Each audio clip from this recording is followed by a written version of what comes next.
We're already warmed up and ready to pick up. Okay, I think we're live. We're ready to go. Well, good evening. I'd like to welcome everyone to the December meeting of the Historic and Architectural Preservation Commission for our city of Oxford. We can just do a quick roll. Dana? Here. There. Corey? Here. Houston? Edna? Yes. Chad? Here. Good. And then Sean will be joining us later. So, and then Sam as well, representing community development. So, has everyone had a chance to look at the agenda? Yes. Any corrections to the agenda? Anything needs to be modified? Nope. Okay. Then do I have a motion to approve the agenda? So moved. Okay. Do I have a second? I'll second. Okay, second by Houston. Excellent. All in favor, say aye. Aye. Aye. Aye. Any opposed? Okay, approved. Very good. Is there anyone on for the meeting to make public comments not related to items that appear later on in the agenda? Sam, do we have anyone? You've got 8 attendees in the virtual attendee list, and I think several of them are on for the agenda items. I don't see any hands raised, so I think you're safe to go ahead with the agenda. Okay, excellent. All right. We'll go with there. Okay, well, first thing on our agenda is presentation on the Truth and Reconciliation Project, excuse me for mispronouncing that. Dr. Anthony James, I believe you're on, so I'll turn it over to you. Okay, can you hear me okay? Yes. All right, thank you. Well, hello, and thank you for allowing us a moment to speak about the project. And I have prepared a statement that I will read here. And so if you would allow me, I'll read that, and then we should be available for any questions. So again, thanks again for having us today. My name is Anthony James, and I believe I am joined by my colleagues, Valerie Robinson and Hannah Story. We are affiliated with both Miami University and the city of Oxford. And we are here today to discuss events that transpired in and around Oxford, Ohio in the 19th century. In short, 2 Black men, Simon Garnett and Henry Corbin, were lynched.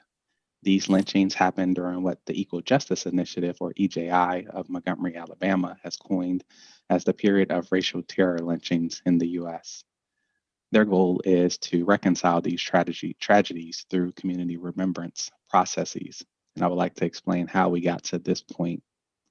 In the summer of 2018, my family visited the EJI's National Memorial for Peace and Justice, also known as the Lynching Museum.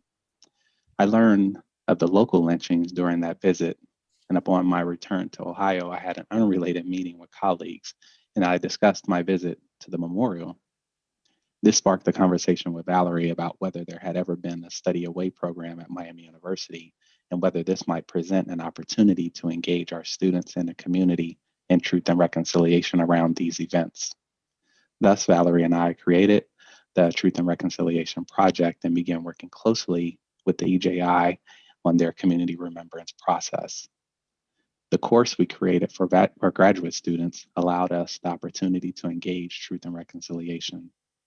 In 2019, we also traveled to the Peace and Justice Memorial and the Legacy Museum in Montgomery, Alabama, to observe the number of people who have been documented as have been lynched in the U.S. from the end of Civil War until the mid-20th century. The coalition of students from this project have presented the work at the National Civil Rights Conference and are in a process of finalizing an academic publication in a community-based journal that details our process of conceptualizing and manifesting our university community partnerships. For example, Hannah Story became involved with the Police and Community Relations and Review Commission by participating in the Truth and Reconciliation class in September of 2019. In her involvement with the PCRRC, Hannah has observed City Council be intentionally and vocally involved with acknowledgement of 2020's highly publicized racial uprising and violent murders of Black people in the U.S. with the passing of an ordinance that bans chokeholds by police in Oxford.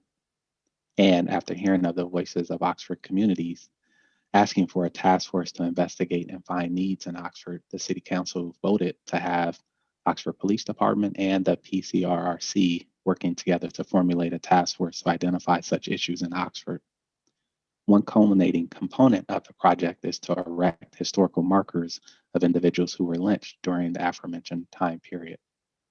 The goal of EJI is to use this project to engage local communities in conversation about this tragic portion of US history, while also providing those same communities with a mechanism for reconciliation and setting a moral standard for moving forward as diverse and peaceful communities. Absent a national mandate that commissions a truth and reconciliation body to atone this period, communities are left with this lingering open wound that can be a barrier to bringing together diverse communities. The Community Remembrance Project provides communities with a way to have an honest discussion about elements of its past, but to also reconcile that past. Erecting historical markers detailing these events will also signal that the community has honestly acknowledged this past and wants to engage in reconciliation. What we are asking of the Historical Architecture Preservation Commission is to allow us to have space in downtown Oxford, Ohio, near where both lynchings occurred, to erect a marker that details the Community Remembrance Project and the circumstances surrounding the lynching of Mr. Garnett and Mr. Corbin. As a subcommittee, we ask the HAPC to vote to support this Community Remembrance Project. Thanks for hearing our request. Thank you for coming before our commission this evening, sir. I've got just a couple of questions, having reviewed some of the material and just listening to your presentation, and of course I want to open it up to others on the commission. So yes. You're thinking about your plan at this point is some type of historic marker to be located, and for the rest of us, and I probably am restating some, it's because the historical significance of this, plus it's in what I believe what you're looking to do is place this in the Uptown Park. Yes, is the location, which falls correct. within the Uptown Historic District. So there's a number of reasons why it's coming before our group tonight for consideration and so forth. So I'm not going to get into it. I'm not, unless you have information now, are dimensions and things like that. It's just more what I believe you're looking for is to garner our support and for us to support this action, and therefore enable the indicate to the city council that we are in favor of this and encourage that support of the placement of the marker in the Uptown Park.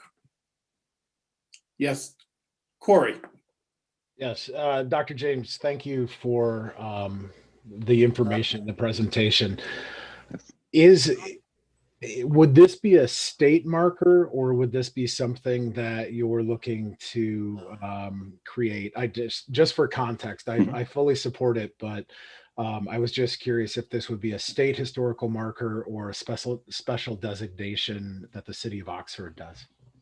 Yes, one thing we would ask the city of Oxford to do is have a proclamation around this event. We would join in the EJI's national movement, which allows local communities to atone this past, to have conversations about it. And so the marker would be created by their vendor. They pay for it. They have raise the funds to do that, and so that it links with the national movement. I believe we would be the second location in Ohio out of, there were a total of 16 lynchings.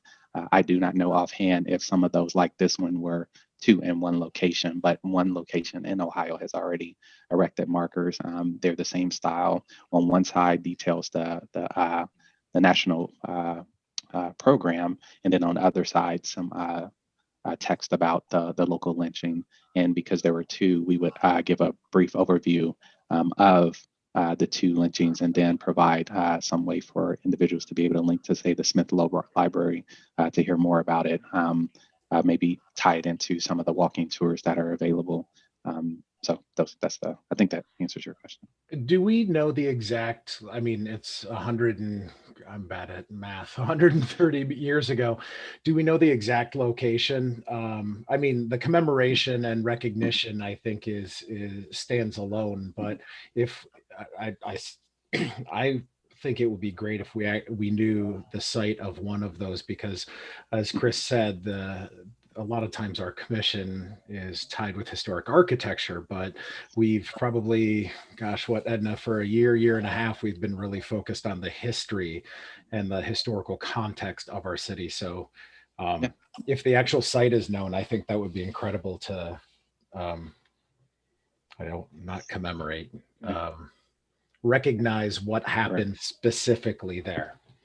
Yeah. Certainly some details are missing. The one that is near the Uptown Park, the renderings, the drawings that were in the paper aren't exact. We worked with Valerie Smith I think it's Valerie Smith. I hope I didn't mess up her name, at the Smith Library, I believe, to try to figure out. The only, I think, possibly close to 100% is that both had some part of the incidents at the old jail, which was on Poplar and I believe High Street is the corner there, which has been removed. So in the location that we at least spoke with Mike Smith about is, within a block from that location. Okay. There's also family narratives that we're respectful of, but there's no written documentation of that. And we're not quite sure why, but we've tried to be as exact as possible because we, of course, want to, we're affiliated with educational institutions, so we want to make sure we have the history right. And yeah. Perfect. Thank you. Yes. Anyone else with any questions? Edna, you had one. I'll go after Edna. Well, I think Dana had his hand up first. Oh, Dana? I'm sorry. I can provide the commission some links to examples of what the markers look like from EJI. Yes. And also just wanted to let the commission acknowledge my support and actual involvement with this project. My wife, Amber, and I accompanied Dr. James and Carmichael's class to Montgomery in the spring of 2019. So I had the experience of going to the museum, the Memorial for Peace and Justice, and it was quite an experience. And when you realize part of the design is this marker program to foster dialogue and engagement about this, our past. So I thought it was just a really interesting experience and like a great opportunity for the community to engage with this project. Okay. Yeah, Edna, I think. I think it's essential to acknowledge the past. I mean, this country is never gonna move into the future if it doesn't acknowledge the past. And I really am very much in favor of Oxford doing this, because we just have to acknowledge the very, very mixed and terrible history of this country in order to have any kind of reconciliation. So this is very much something that I am deeply concerned about, and I'm very glad that you brought it forward, Dr. James and the committee. And I am sorry that I regret that I could not go because of coronavirus, and that the course was canceled and everything was put on hold. So this is kind of delayed, but it doesn't mean that it shouldn't happen and shouldn't happen now. I think the Uptown Park, with all the details involved in the two stories, I know that there was more that happened. The Uptown area is the appropriate location for this.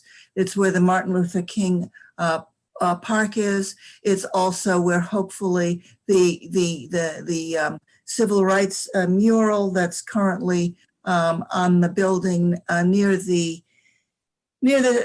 city building will be moved to that area, so that we can have a real story about the history of Oxford and about the it's a very mixed story of our community as we move into the future. And whatever form this monument or memorial takes, I am much in favor of it. So thanks for doing this, and thanks for bringing it forward to us. And I don't have any questions, except I'd like, we're not at the stage yet where we can discuss what the monument will look like. I assume that it will have an internet component so that there will be, a link for where further people can get further information. A lot of work was done on this. Some years ago, there was an exhibition at the Art Museum that I brought to Miami, and it was called Lynch Fragments by Mel Edwards. And at that time, I did work on those lynchings, and I had that in the gallery at the Art Museum. So this is, not unknown information, and should be known to the public. If they don't know, it's because they're not paying attention. And let's bring it to people's attention. Okay. Yes, Chad.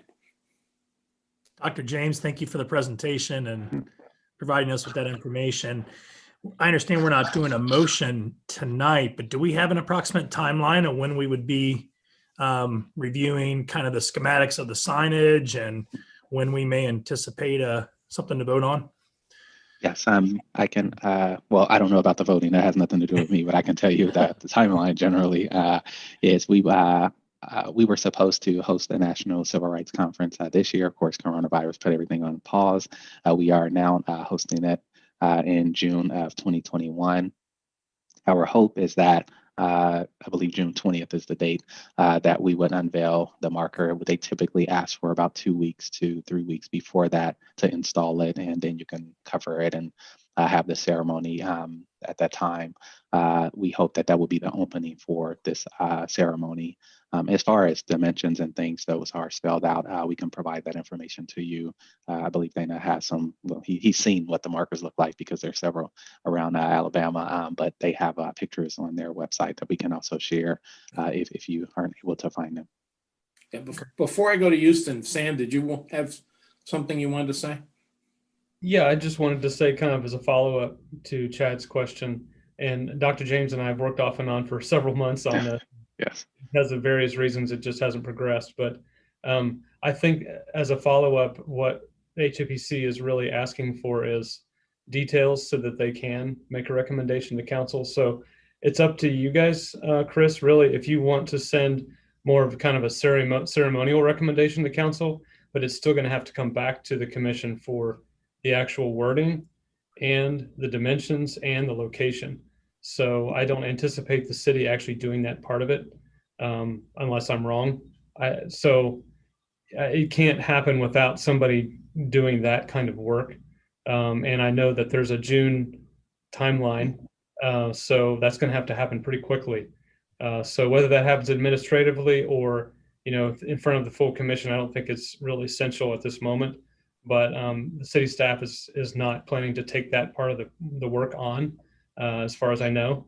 So and maybe you're not prepared for that tonight, Dr. James, but I think that would be a good next step, is to get those details and the location worked out. And Chris, for you to be aware, city staff have looked at a few locations, but without knowing the details of the dimensions and the wording, it's hard for us to move forward with a recommendation to city council. Yes, and we can get those dimensions and the site location that we looked at with the mayor. I'll get them to you by the end of the week. I'll email them to you, Sam, if that's okay. Sure. And Chris, Hannah Story's got her hand up in the attendee list, just as an FYI. Okay, I'll go to Hannah in a moment. Houston, you've been quiet. Anything? Nothing in particular. I've been aware of this incident as kind of an amateur historian myself for many years. So I am somewhat glad that they are come to light a little bit. I'm aware of the stories, and I would support a marker, a memorial type marker in the Oxford Parks, I think, is the appropriate location. I do believe that we know that both lynchings occurred in the uptown area, one likely in the park while the other was likely at the jail, in the location of the current police department. So I'm on board with this idea. I am also curious about the wording that would be on the plaque or sign, and its location, though. Yeah, I don't know if the location is super important, but I think uptown would be the appropriate location for that. Okay. And I can respond to the language piece. What we've done is we've partnered with Valerie at the library to make sure that we were accurate in our language. We have a longer, much longer narrative that because initially we were thinking 2 markers, but we think 1 is appropriate considering the space constraints. And so it'll be reduced quite significantly, but our process has been to draft up that language first with Valerie. I can finalize that. I'll have it to you by the end of the week. And then what the next step would be to send it to EJI. They look it over. It aligns with what they have in their research.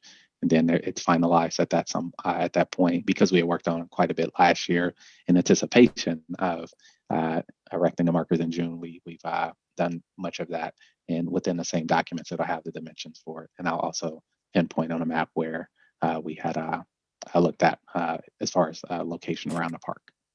Okay, good. Sam, was it Hannah that had her hand up? Yes. Okay, I've unmuted Hannah. Hi, can you hear me? Yes. Hi, I'm Hannah Story. I live at 626 Brill Drive, apartment 11. As mentioned by Dr. James, I've been participating in support for the Truth and Reconciliation Project since spring 2019, thus inspiring me to become involved as a member of the Police Community Relations and Review Commission. I'm speaking as an individual citizen today and not as of PCRC, but I do think that the HAPC has a great opportunity to supplement the work that's done with other commissions as well as City Council.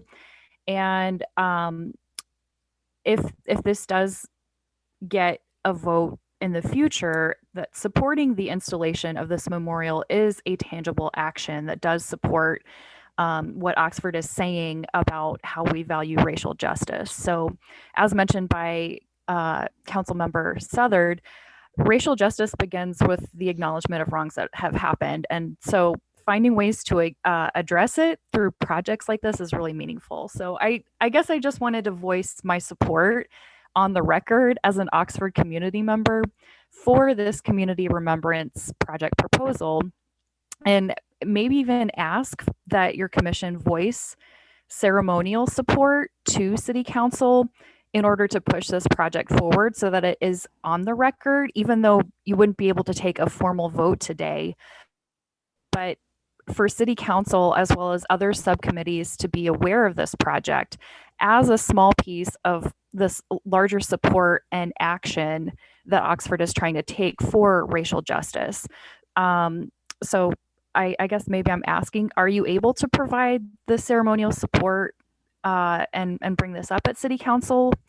And then also to ask a question, if Dr. James does get the information to your commission, would this need to be brought forth on the agenda at the next HAPC meeting in order to solicit an official vote? So those are kind of my thoughts and questions. Thank you very much. If I could just take 2 parts of that, and Ben, I may defer to you or Sam, either one. So just tell me, can we as a commission voice support of this and express that to, have that expressed to the City Council that we are in support of this initiative, subject to us, getting the details and so forth, but just acknowledging and supporting this initiative brought forth by Dr. James. Yes, this is Sam. Yeah, you can go ahead and do that. And it sounds like there's enough comfort level that you could move forward even if it's between meetings. We can provide the wording to the chair and the vice chair, and then from there you can determine whether that justifies having a full agenda discussion or not. I think that, Sam, you were reading my mind. Let's go ahead unless please, anyone on the commission is opposed to this. I'm in favor of us expressing, our support of this. Sam, however we determine the vehicle to take this back to the city council and express it to them that we are in support of this. And as far as an approval process, once we've got these, if I can call it, the specifications put together and so forth, perhaps we can handle this as an administrative matter. If not, if we do find it to be something more, we'll move it, we'll get it on the next agenda. But I think it's something we can handle. Corey, yes. I was going to make the motion. Okay, please make the motion. I'd like to make a motion in support of this initiative and authorize the chair and vice chair for administrative approval in the same fashion as we have previously approved with the Sigma Chi and other uptown markers. Okay, do I have a second? Seconded. Okay, Edna, second. Any further discussion? Okay. Sam, I'm not sure if this requires a roll or we can just do, a voice. You can do a hand raise or Yeah, let's do a hand raise. All in favor of this motion, please raise your hand. Okay, mine included. Any opposed? I see no opposed. The motion carries. So what we will do, thank you again, Dr. James, for coming before us. Thanks for Okay. having me. And Thanks we for will your make support. sure that we advise the city council, Edna, remind us if we don't, to get this brought before the city council. And as soon as you can have the specifications put together, by all means, connect with Sam. And then we can connect from there and determine how's the best way we can handle the approval of this. That's it. Chris, I got one question. I don't know if you can enable me to send to the commission a chat window. I could send the EJI links, or I could do it in an email. I don't have the ability to send anything in the chat at the moment, it looks like. Why don't we do it via email? Okay, fair enough. Okay, that's good. Hannah, again, thank you for also participating. I appreciate your comments and your support of this as well. And thank you for coming to the meeting. Yes, Edna. Does this require a resolution on the part of council or just it does? Okay. Well, I think that we should definitely have a resolution in favor of this. Okay. So do I have a second on that resolution? I'll second it. Okay, Corey seconded. Okay, any discussion on the resolution supporting this initiative? Okay, not seeing any hands raised or whatever. Let's, all in favor, please signify by raising your hand. Okay, any opposed? Nope, I don't see any. So the resolution carries. Thank you, Edna. I think that concludes for the discussion. Just as I said, Dr. James, get back to probably Sam is your best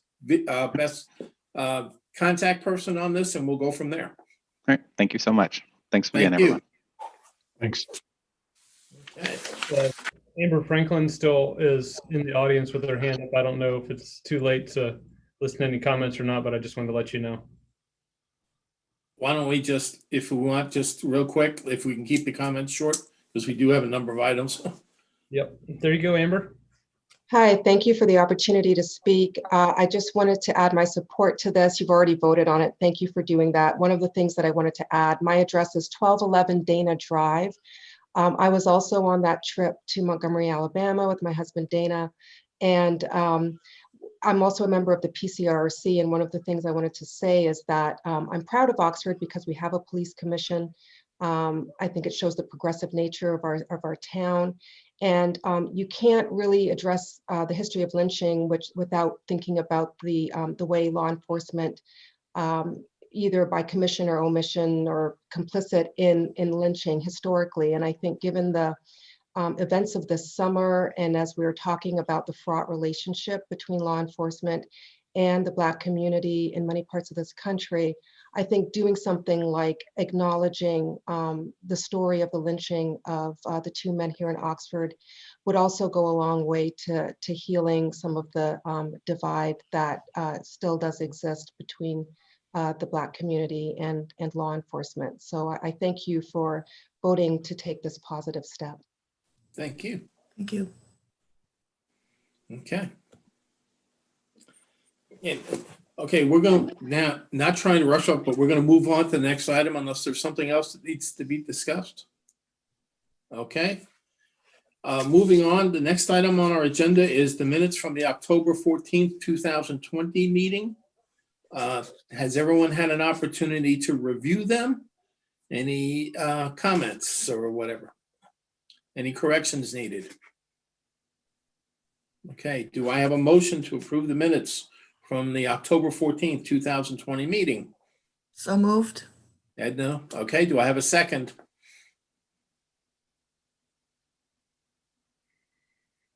Okay, Chad's doing this as seconded, okay?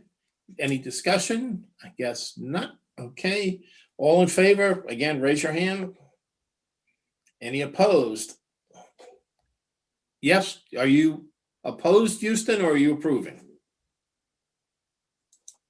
No, I approve. I was just Okay. on delay there. Sorry about that. Okay, I'm sorry about that. Okay, that's it, okay. Next item on our agenda is the new business. We have it's HAPC 2020-16, 12 South Beach Street. This is a pre-application, formerly the Chung-Hai Kitchen, construction of a new one-story structure. Scott Webb is going to present. So, Sam, Scott, I'll turn it over to you.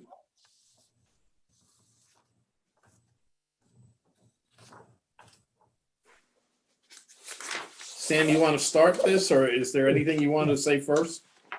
I'll just say that the pre-application doesn't require a vote tonight, but it is the two-step process that's required for all new buildings. So Mr. Webb has drawn up a rendering, and we put it in your packet. This was a project that actually came about as a result of a fire loss in going back to November of 2018. So it's been quite some time. And it's a one-story building that was lost, a one-story building's proposed, and just a little bit of history on the size and the location of the building. It actually encroaches into what we call the front yard setback or vacated right-of-way. And the proposed building is as well. But because it was non-conforming and they have submitted to the city what we call a letter of intent to rebuild before that deadline, it wasn't actually a building permit. This size and location would actually be permitted without going back to the zoning board for a variance, which is what was done in the 1980s when there was an addition put on the previous building. So that's just a little bit of a history, and I'll let Scott talk about his design and his proposal. Okay, Scott, it's all yours. Okay, Sam, do you have the rendering to put on the screen? Yeah. Okay.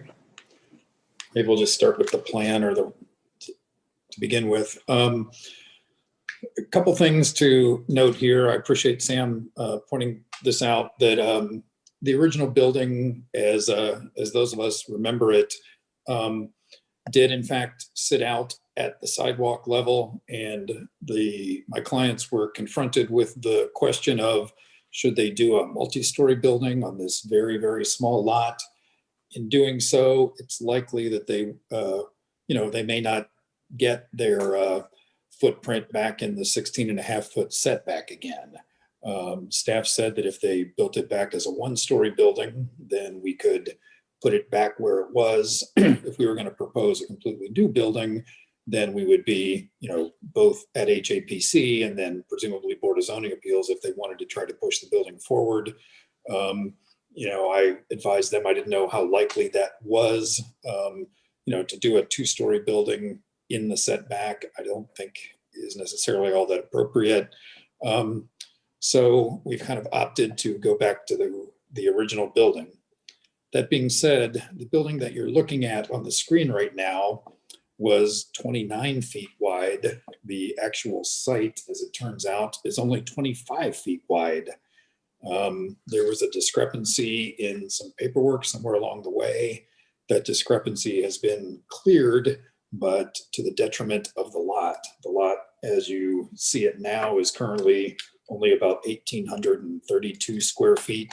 You know, I think a number of us might live in places about that size of the entire lot. Obviously, without the 16.5-foot setback, it would be significantly smaller. The recess from the old building is there for a reason. Obviously, we can't have an exit door swinging out into the public way, so we still need the recess on the front. We have to have trash and gas meters and miscellaneous support functions to the building need to be there too. So what we've tried to do, thanks for the switch there, Sam. So what we've tried to do is kind of maximize the site as best as we can, given its reduced width. So we're proposing about a 1,675 foot footprint on an 1,832 lot. So the building is ultimately a little smaller than it used to be. It used to actually hang out over into the alley a few feet, about 4 feet actually. That's clearly not allowed anymore. So this is sort of what we're looking at in terms of footprint and buildable area. They are intending to put a basement back in here again. That accounts for the stair. What we're looking for in this particular process is just simply a concept review of the shell building itself. The restaurant is intending to return, a restaurant is intending to return here. So we're kind of doing this on the new footprint, but decided to do something hopefully you'll feel is a little more historically appropriate to the historic district. Proposing a brick building here with a little stepped pediment sort of arrangement on it.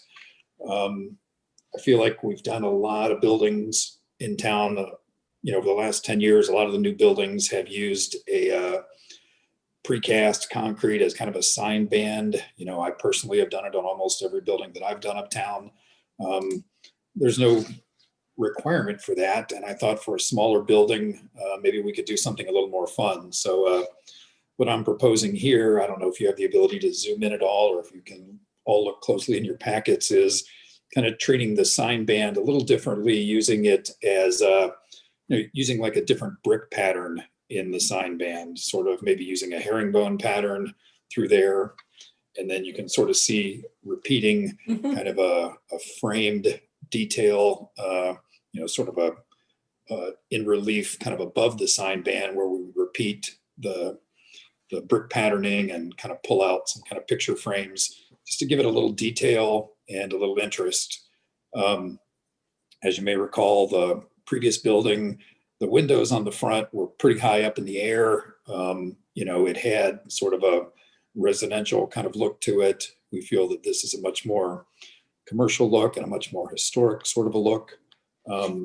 We're intending to have the facade sort of come to the ground floor, sort of as you're seeing in there right now, but I'm actually showing sort of inserted panels across the bottom. So as you do walk by the restaurant, you're not going to see under the tables. It's kind of like at a table height sort of panel arrangement right there. Building would be 100% brick, sort of as you might expect, with the recess door. Obviously, we've decided to flip the recess down to this side of the building to sort of get it out of the way of the UDF light pole and parking lot. Modern codes say that the north side of this building, being right on the property line, can't have any openings in it at all. So we're going to have a blank wall along the UDF side. And so just from a building code perspective, it made more sense to sort of flip the entrance down here to the other side, to the kind of closer to the alley. Very simple building, as you can tell.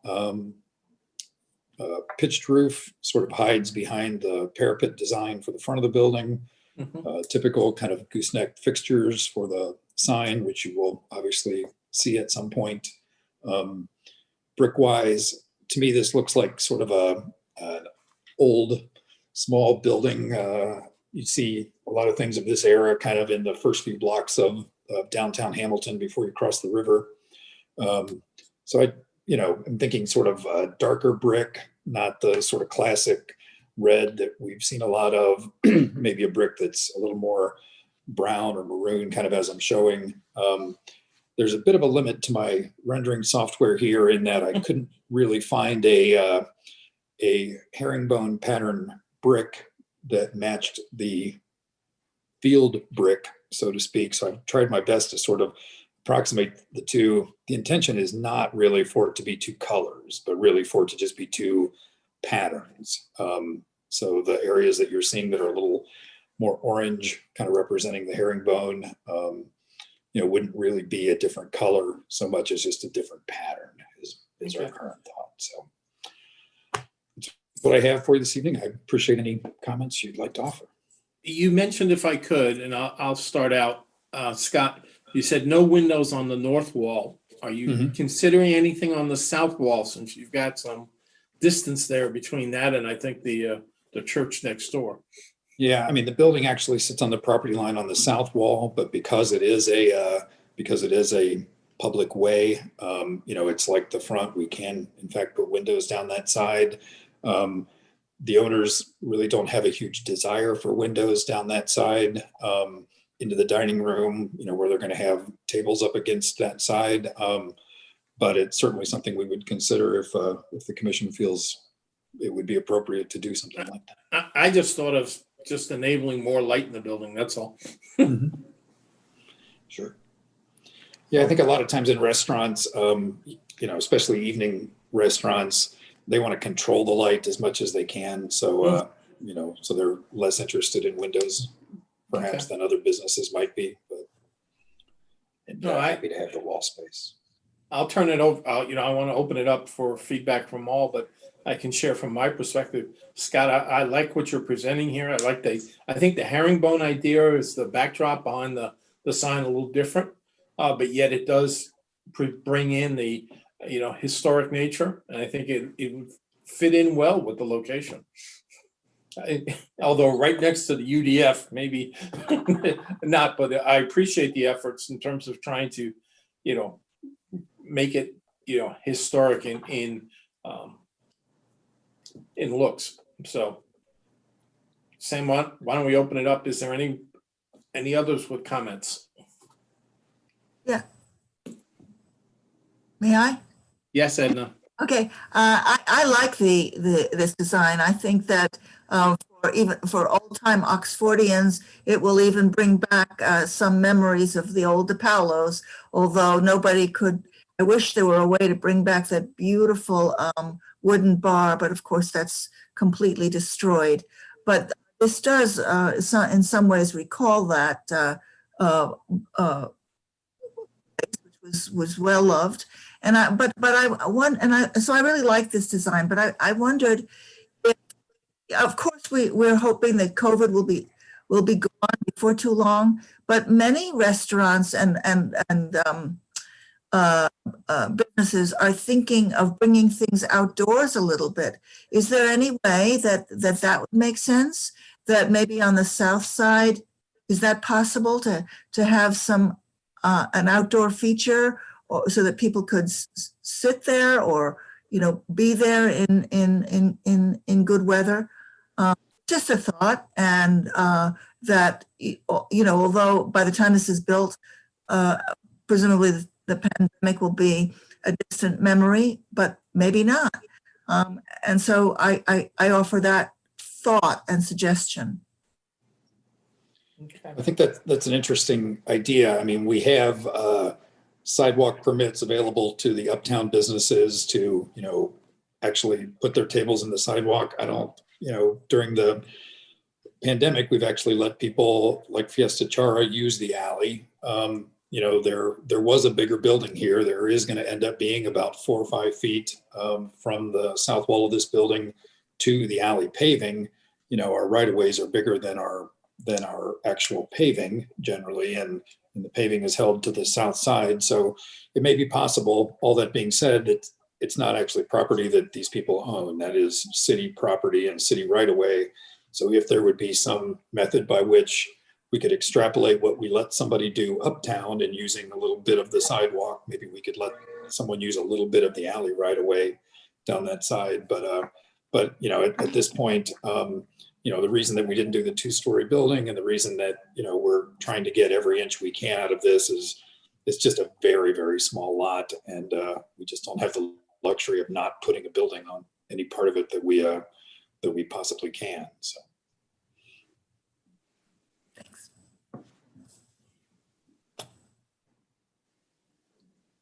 Thanks. I had a simple comment. Dana. That this design is more appropriate than the original structure that burned down, as Scott brought up. So, my comment. Okay.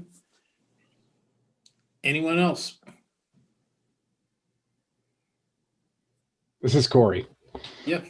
I don't know if you can see us waving our hands or not, so that's why I just spoke up. No, as a matter of fact, the view, matter of Okay. fact, yeah, that's After I good, said Sam. that, I was like, you're probably Thanks, looking at a Sam. picture of the building.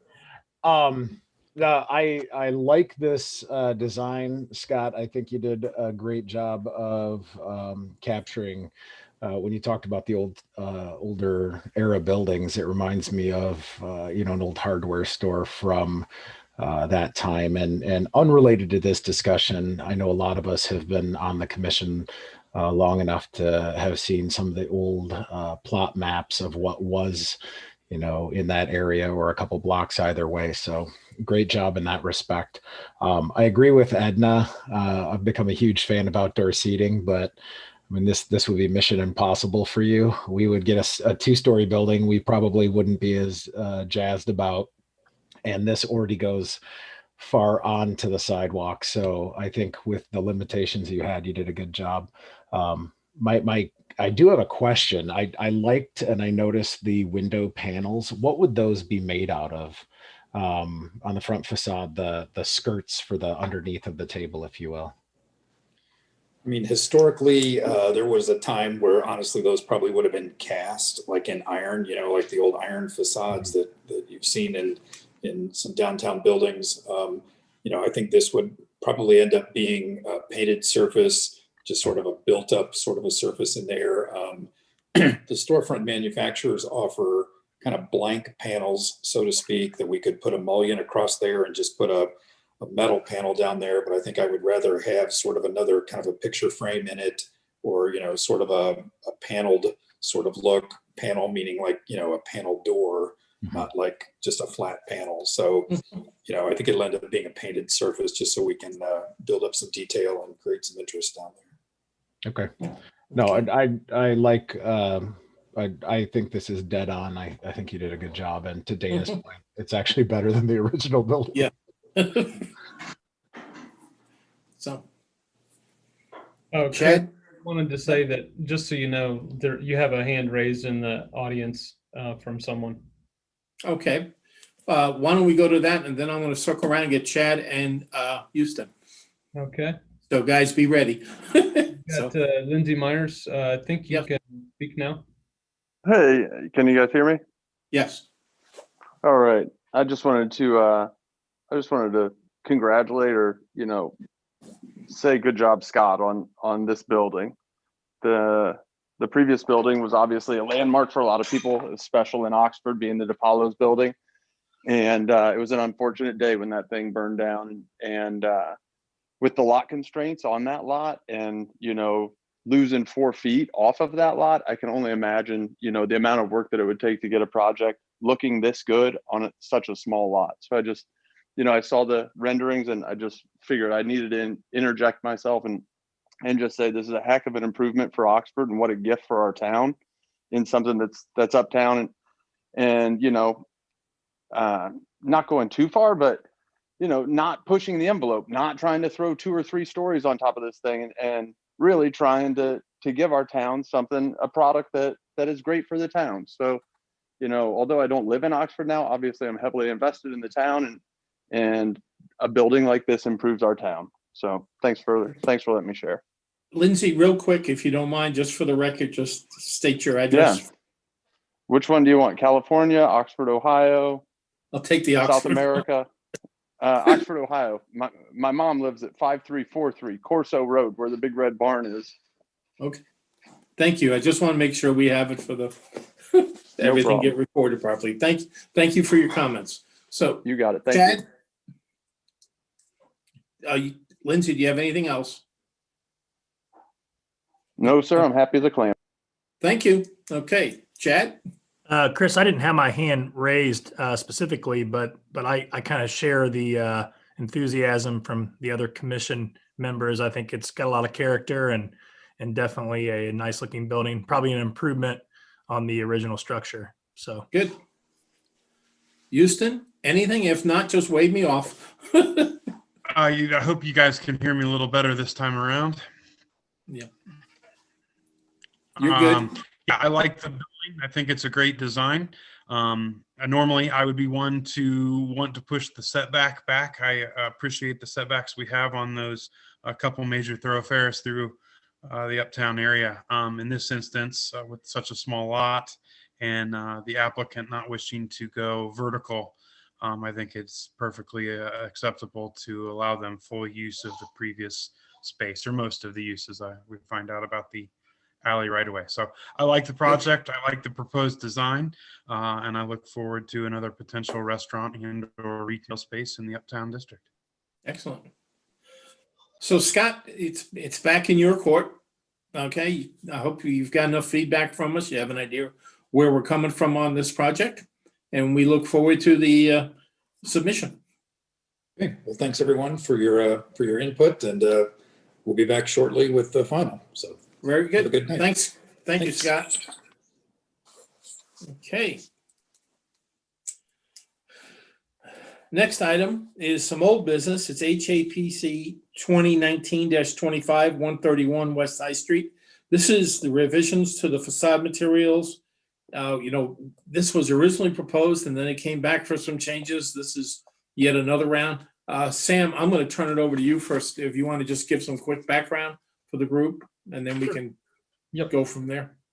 Yeah, thank you, Chris. This is a property that's been vacant for several years, and the Red Brick Property Management through Treaton and Associates, Greg Meyer being the architect on this one, and also Dan Rakin. They've been working with us off and on for several months.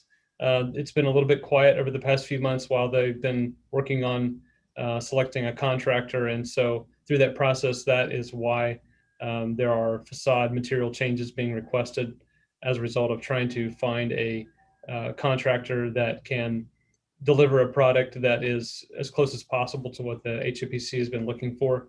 And as you said, Chris, there's been some revisions on this. Some of that was related to material concerns that staff and commission had, and also architect desired changes to the facades. You may remember there was some concerns about the vertical nature of the facade there along College Avenue. And so there were some changes proposed about the planters and stepping that down to lessen that impact a little bit with landscaping. Some material changes on the east facade for more scored block and less brick. And so now what we have is a request to really change, I would say substantially, the type of material, but perhaps not the actual look of the material from a distance. So I'll let Greg get into that, but EFS, or artificial stucco, is the term that's used by the industry. And so I've got all the renderings that you saw in the packet, as well as some samples. And I've given a list of questions to Greg as well to think about, kind of in preparation for the meeting. And so Chris and I decided mutually that this needed to come before the commission, because artificial stucco is a material that's not typically encouraged. It's not encouraged in the design guidelines, but with the brick look, it might be possible. So I think that's really puts the effort on the design team to explain how that could be possible in a very, what I would say, a prominent corner. It's the western gateway, if you will, of the Uptown District. So I've got the slides. I'll turn it over to Greg for a little while, and then before I turn on the slides, and let you guys take it from there. Okay, Greg, you're on. Oh, okay. Thank you. Yeah, I'm Greg Meyer. I'm the project architect for Robert Treaton Associate Architects here in Hamilton, and appreciate you allowing us to come back, I guess for the second time now, for some material changes.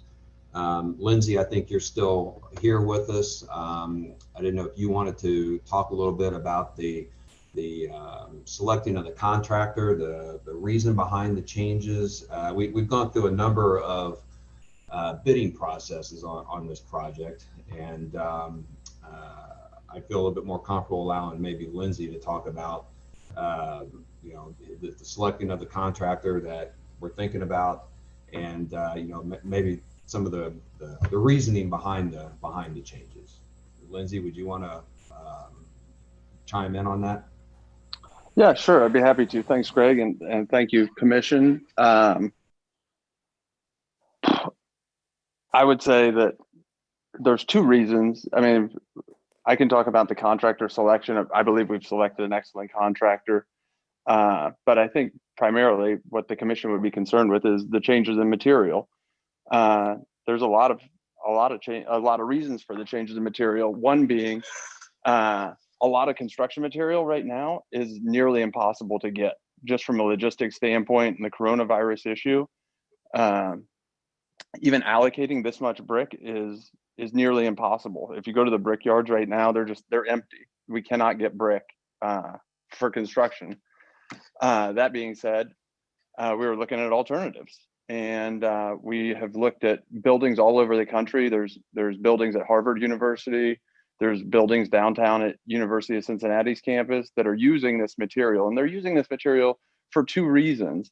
One reason is it from an aesthetic standpoint, it doesn't really change the building at all. You would, to the naked eye, not even notice, whether it's brick or an EIFS material. And what we're proposing is a mix. We're not proposing to do this EIFS material through the whole building. We're proposing a mix of the EIFS material. We want to take the brick that we've proposed and the Commission's agreed to up 16 feet. And then from that 16-foot point up the building, we'd like to go with EIFS. So even from an aesthetic standpoint, if you're standing next to the building, it's a brick building. It's just up above that. And what the EIFS would do is it would match identically to the brick that's on the building now. So issue one being just supply chain issues right now in the marketplace because of coronavirus and all of the logistics going on has created an issue for us from a construction standpoint. And then a couple benefits of switching to EIFS is it has a lot of green benefits in reducing the carbon footprint. The amount of trucks that we would have to bring up to Oxford, and I'm sure you've seen it with the new construction that's gone on uptown, the amount of trucks that haul that much brick into town is outrageous. This EIFS material would use a quarter of the amount of trucks, in emissions and bringing the material to town. And then second, the EIFS actually has an R value, has an insulation value to it, whereas brick doesn't have any. So it's going to make the building more environmentally sound. It's going to make the building more efficient. And I believe from a standpoint as an alternative, from a look standpoint, you won't notice the difference. Actually, I know that you won't notice the difference because this is a new thing that a lot of contractors and builders are using all over the country for situations like this. And from a green standpoint and making the building more eco-friendly and also more efficient, it has a huge upside as opposed to the material that was selected previously. Okay, can I chime in for a second, Lindsay? Yep, I'm good. I know one of the, and I know, Sam, I didn't get a chance to put this into the packet that I originally sent you. Some information that I acquired just this week from Drive It Company. And they've got a whole portion of their packet talking about the less environmental impact. And I know you can't see it very well, but they're showing the amount of fossil fuel depletion caused between, I don't know if you can see any of that, probably not, but how low the fossil fuel depletion is going with this Drive It system versus brick. They're showing how the global warming impact on the production of the material is so much less than it would be going with brick veneer. They're talking about the CO2 emissions into the air. They're saying in the article that I'm looking at right now, for approximately a 25,000 square foot brick building, they say it would take basically 16 trucks of brick material to bring all that material to the site versus one for EFS material. So it's a newer product, and it's being used in a lot of places now, just for the fact that we're trying to go green on so many developments. And I talked to one of the field representatives for the state of Ohio for this particular product yesterday, and he's given me some information that they've used this particular material at Vanderbilt University. They've used it at Harvard University.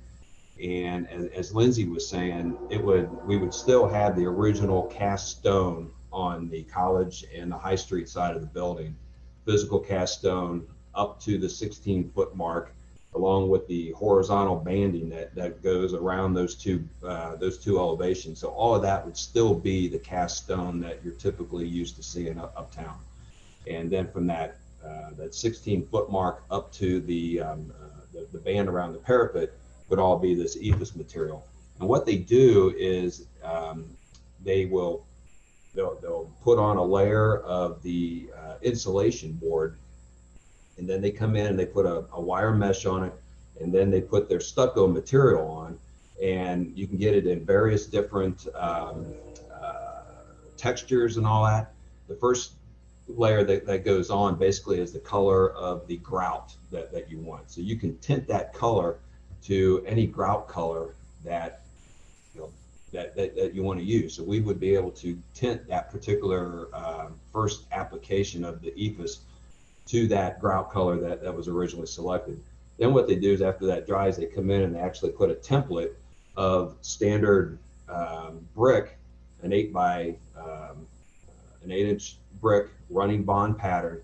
They'll put that stencil on the wall, comes in 30-inch heights by 200-foot lengths if you need it. And then they start building it out. They can actually put on, they'll do layers of EFS material that you can actually get a definition between the brick surface and the mortar joint. So it'll give you that a little bit of that cast, that shadow cast and all that. So you can get the brick stamped, you can get it in different textures. They're able to prepare the color that you're going to use for a brick, that it's not just one monolithic color. I know the sample that was included in the packet that I submitted, it was a building that I went up to Dayton a couple weeks ago, and this building was located just off campus of University of Dayton. And you can see on there that it's all basically one monolithic color, and that's what they selected for that particular building. But I've been assured by the field rep that we would be able to go in and actually match almost perfectly the kind of mixed color of the brick, so it's not a monolithic color, and it gives you a much better R value.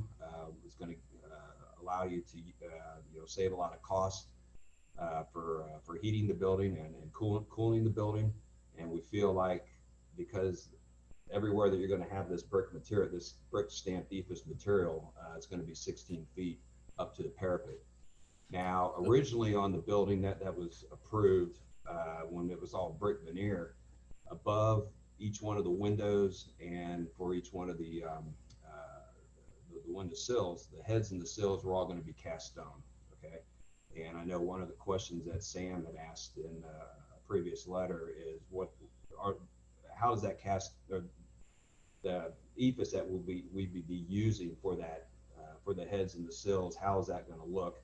Are you going to be able to replicate that to basically look like cast stone? And the answer has been yes. I've been assured that from the field rep here and in the state of Ohio. They'll be able to match the color, the texture. We'll be able to put in the scored joints, in the headers and in the sills. We'll be able to build the sills out so it projects from the brick face as we were with the cast stone. for the sills. The headers were all going to be flat, so they will continue to be flush with the brick material. Then as we rise up to the top of the building where the parapet's going to be, originally that was also all going to be cast stone. And now we would like to utilize the same drive-it system. Again, the color that we're showing at the top for the EFIS will match as close as possible to the actual cast stone that would be at the base level. We'll still be able to utilize different thicknesses of the insulation material to create the so-called ins and outs that I had. You know, if you look at the ends of the building, at the corners, and then where the columns are, I had a line there, so the cornice and that would be built out just a little bit. So it's going to look just like cast stone. We'll continue to use the pre-finished metal coping at the very top. So that is basically what we're proposing for the College Street, for the High Street side, and then for the second and third floor along the alleyway. Now, originally we had brick veneer coming all the way down to the top of the foundation wall along the alleyway. And what we'd like to do here is go to a physical split face block, okay? And let me back up for a second. Along the east elevation, along the property line, the interior property line between our lot and the existing building, back in March of 2020, you approved to allow us to use a scored block for not only the first floor, but for the second and third floors as well. So now what we'd like to do, talking with a lot of block manufacturers, they're a little concerned about using that much scored block on that amount of wall surface, for the fact that they said you get a lot of different colorations when you're using just pre-colored split face block. You'll get some splotching and things like that. So we feel that if we could go back and actually do that entire elevation in a split face block, it'll be pre-colored. It'll resemble the color of our EFIS stamp to look like brick. The banding and all that you see separating the first floor and the second floor, that'll all continue to be cast stone, okay? As you go again to the alley elevation, which is the south elevation, we would turn the corner, the first floor and the second floor, with the split face block. That is in the area where the new electric transformer is going to be. And then as you turn the corner and come back towards the alleyway, the first floor would then be split face block, and then that would turn the corner and go all the way to the cast stone column at the west elevation along College. But again, above the split face block, we would go with a cast stone band, that one course horizontal band, and then we would have the brick EFIS material from there up to the parapet. Okay. So, you know, again, I know I was talking a little fast, and I was trying to describe everything that we're talking about here. And the Drive-It company has sent me a lot of information on various buildings that they're using this material now. A lot of the buildings have the brick coming all the way down to the foundation. And you know, when I went and I visited this building up in Dayton, from the time that you walked right up to it, you couldn't tell that it was EFIS versus brick. And so that's kind of in a nutshell. Can I ask a question? This is Chris. Yeah, Chris. What you mentioned, you know, the substrate and how they build this out, you know, from the mortar cup all the way out. What is it though that you're attaching this build out to? Is it going to be, if I was trying to recall, I was going back through my notes, the actual inside, is it a wooden, is it plywood, or? Yeah, no, we would still have the original construction behind that. Our original proposed exterior wall construction is 2x6 wood studs at 16 inches on center. We've got a layer of 5/8 inch fire code gypsum board on the interior finish. We've also got a 5/8 inch layer of exterior grade fire coated gypsum board, because we're required, especially along the alleyway, to maintain a 1 hour exterior fire resistance on that wall. Okay. Then what they do on this system, they actually come in and they put a drain board behind or right over the top of that that gypsum board layer. Okay, it's got a waterproof membrane on it, and then there's an air gap before they physically start attaching the they call it EDS. Okay, and they'll build that out, leave an air gap, so if any moisture gets in there, it's just like brick, it'll come down, and then you'll still have weep holes in that at the bottom. Okay, then you build it out with the insulation, and then they start building it up with the layers of the finished EFS material. So, and please bear with me. I've had a lot of experience with EFS. Okay. Yeah.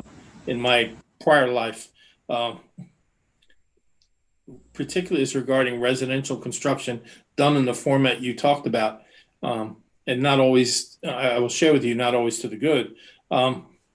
You talked about the weep holes, and part of what I'm trying to figure out here is, so you come down to that first level, you've got the banding, and you're talking about putting eaves all the way up. I'm assuming there'll be some type of area for the weep holes to basically drain out. Yes, there is. Yeah. And with that though, do we run the risk of then having watermarks on that band? Because you basically, what the water would come down and just basically run down the front of the band that you're proposing to go between the first and second floors. Right. I would just be concerned from an appearance standpoint. Right. Chris, if I could, the same problem was going to be present for the brick as well, where that band is attached to the wall. So the weep holes for the brick would weep right there above the band, as well as the EFS. So no change there, in my opinion.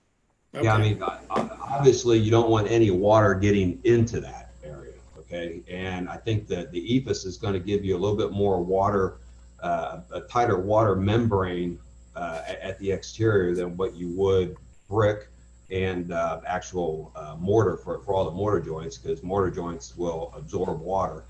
And basically it's there as a precaution. So it's not like you're going to get water that's going to be constantly draining down through there. It's there to allow any water that would seep into that area to get down to the base and to get out. But obviously you don't want any water getting in there. If you're allowing water to get into that wall cavity, then you've got major problems that it hasn't been installed correctly. So that's my best explanation for that. I've got some details here that came from driving. Can I interrupt for just a second? I got to step out because I'm getting a low power message. I got to go get a charge. So continue the discussion. I'll be back in a flash. Okay. Yeah. So again, obviously you don't want water to be getting in there. Now they've got a flashing. Some of the details that I've received from Drive-It. There's a flashing that would be placed at the very bottom of the EFS, and there is a like an expansion joint again that would have your air weep holes and things like that in it. But it's not like you're gonna get droplets of water coming down there. Basically, it's for the air to get in there and then to move in and absorb and to dry out any water that might get in there. So, hopefully that would help answer some of Chris's questions regarding that. So we feel that if anybody walking at the building's first floor, they're going to get the same feel as you would that we originally had proposed with the use of the cast stone. The alleyway, instead of using the brick coming all the way down, we're going to use the split face block, and so you're still going to get that masonry feel. And we feel like this EFS material starting 16 feet in the air, isn't really going to be an issue with the look. I've obtained information from Drive-It And, they say that they recommend the exterior of the surfaces to be cleaned about once every 5 years. Okay. They've got low pressure washers that companies will come out with a mixture of various cleaners and all that. And you come out and you wash down the exterior of the building to get rid of anything that, anything that might have been, on the building. So they've also they've come a long way in just the last year or two with providing non-fading of the color material. Okay. So, it's a new product on us, and I think a really new product that's coming into the industry that a lot of people are taking advantage of, especially when it comes to the thermal value. Okay. Houston. Yeah, Greg just touched on a concern that I had as I had read the agenda and looked into some of this, and that's a concern about what this product is going to do in the future. It may look great when you install it, and it may look great for 5 or 10 years. But this is a fairly new product, if I understand correctly. And so we have no idea what it may look like in 20 or 30 years. Will the product fade with time? Will it become discolored? Will the side that faces the south and the west getting more direct sunlight be a different color than the side on the north and the east that gets less? So I wondered if you guys had any knowledge or if there's any research out as to what's going to happen with this product over time. And in 20 years, are we going to be unhappy if we make a concession now that looks ridiculous? Yeah, I understand that. That's one of the questions I proposed to the product rep here from the state of Ohio, and he said that the product, again, it's got a fade resistant in it. He says if there is any type of slight fading that would occur, it would be kind of monolithic. You wouldn't get like splotches, but he says with the additives that they're putting into the drive it, they're hoping that does not happen. I just feel that it's being used on a lot of buildings now, and I'm sure everyone's got the same worry. But I feel that if it's being used on some prominent university campuses, that they've kind of gone through the research and things like that, they really don't see that as becoming a real issue. The other thing I'd say, sorry, Donnie. Chad. Being a new product, do we know if there's any type of warranty that? There is a warranty. I believe that there's a 20-year warranty, I believe, on the initial installation, and okay. So yeah, it's I can gain some additional information. Hey guys, I'm not sure if you can hear me right now. Yes. Yeah, go ahead, Steve. This is Steve with Donald Board Construction. How are you? Hey, Steve. Yeah, I forgot you were on Yeah, good. How's everybody doing? And so, we're the selected general contractor for this project. We kind of proposed this to Lindsay and his team because of the R values that, it presents to the building and it helps with the building. And I'm listening to everybody talk about masonry products, and I understand that there's a difference between the drive-it system and the masonry product. Like everybody's has mentioned so far, 16 feet and below is still going to maintain the same properties, which was what was proposed for the building. Now, in terms of and I understand what everybody's saying about the upper portion and the fading and things like that, but everybody has to understand too that, in the event that something were to, if there are fading properties or there's failures and things, or, the brick is delaminating, the EFIS installation is far greater. It's easier to maintain than it is the masonry product. And that's one of the things that they're striving on also when they're selling this product out. So, I really believe in the longevity of the material for lifehood of it. It's going to be easier to maintain the EFIS than it would be the masonry. It'd be the most cost effective and the least obtrusive for the city of Oxford also. Chris, this is Corey. I have a comment, but when Chad raised his hand, Dana had a question. So I'd like to speak, but Dana was first. Yeah, I just had a quick question since I haven't looked at this product up close. I'd be just reading the material. It looks like the brick simulation is a acrylic material. And Steve, you want to comment on that? No, it's just cementations material. That's the brick product. okay, so it's cement. And then how thick is it? It could be layered up. You know, it's all variations on the template and how much ephes and cementitious you supply or apply to that area. So I mean, it could be mils. Okay. You know, the foam product behind it in terms of what makes the shape and the density of the foam is what's, you know, it's like, so it's 1.5 inches thick as a whole. It could be 2 inches, it could be 3 inches. You can make it whatever you want to. The cementations product that goes over it is mils. And just to mention that this particular product is up to 7 times stronger than your normal ephes, which I think we're all familiar with ephes in the residential application of it and kind of the knocks that come with it. But this product is a superior product, 7 times stronger. It really lends itself. Yeah, I recall that, you had to drive it versus the other, vendors, that other EIFS products and the differentials in that. And I do recall that the drive it was a slightly different type of material, and how it went about. It was more along the lines of a more stucco based, if I could use that term. At least that was at the time. So Chris, I have a handful of thoughts, points, observations.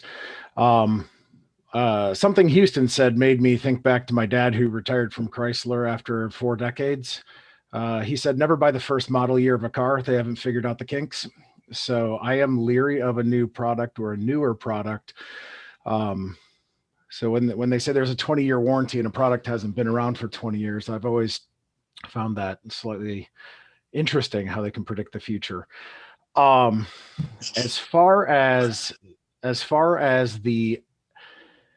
this commission, we're not only concerned with the aesthetics, we are concerned with precedent on materials. And we've had discussions over the years about simulated stucco, about artificial, if you will, products. And that is probably my greater concern. Is this may aesthetically look like brick, but by authorizing this product in some fashion, if you think of the discussions we've had about vinyl siding and versus wood siding and the historical value and well, how does it look? I think I'm not horribly comfortable, simply because even with the 45 East building, there was quite a lot of discussion about the building material longevity, durability. Chris already brought up the water issues. And doing a little bit of research on the product, this makes me think back to when I ran a Lowe's store. You have solid wood floor, 3/4 inch. You have Armstrong product, and then you have stuff that looks like wood floor, but really it's wallpaper on compressed sawdust. And that's where I get leery of this product. Houston and a few others brought up the fading, but the city of Oxford is not the one that's responsible for the upkeep and repair of this. And outside of the product being in disrepair, the city has some limitations in enforceability. So if it fades or, part of it fails, outside of it being a safety hazard, it's not, and I'm talking in generalities. Sam's team can't say, hey, that looks really bad, you need to. Unless there's certain parameters. I mean, they can't say, hey, it's faded, you should probably replace it. It's the same as, your neighbor who really should paint their house, but they haven't.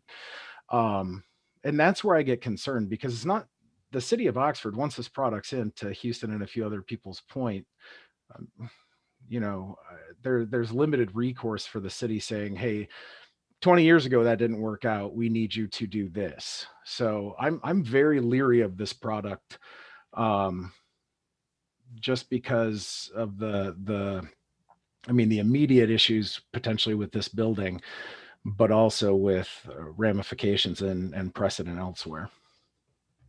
If I could, Corey, just piggyback on some of what you said, one of the when this was forwarded out to me by Sam, my first response was, and I throw this out to, to the whole group, everyone in attendance in this meeting, it's a whole lot of EIFs.